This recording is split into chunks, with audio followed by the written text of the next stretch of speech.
তা আপনি আমাদের দর্শকদের একটু বোঝান কোন মিউচুয়াল ফান্ডে ইনভেস্ট করবে।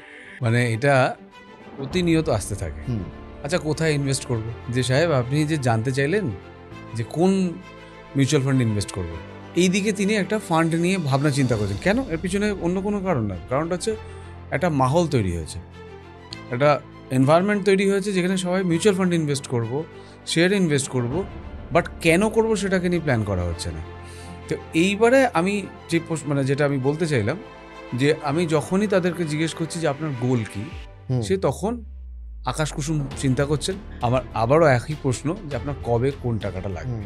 এবার যখন আমরা ইয়ার অন ইয়ার ক্যালকুলেট করছি, সে তখন ভাবছে আর এগুলো তো ভাবিনি। সে বলছে যে আমি আমার কেন রিটায়ারমেন্ট হবে, সে বলছে আমার আছে ছেলে বা মেয়ে আছে, পড়াশোনা তো অনেক দেরি এখনো, এখন কেন ভাববো।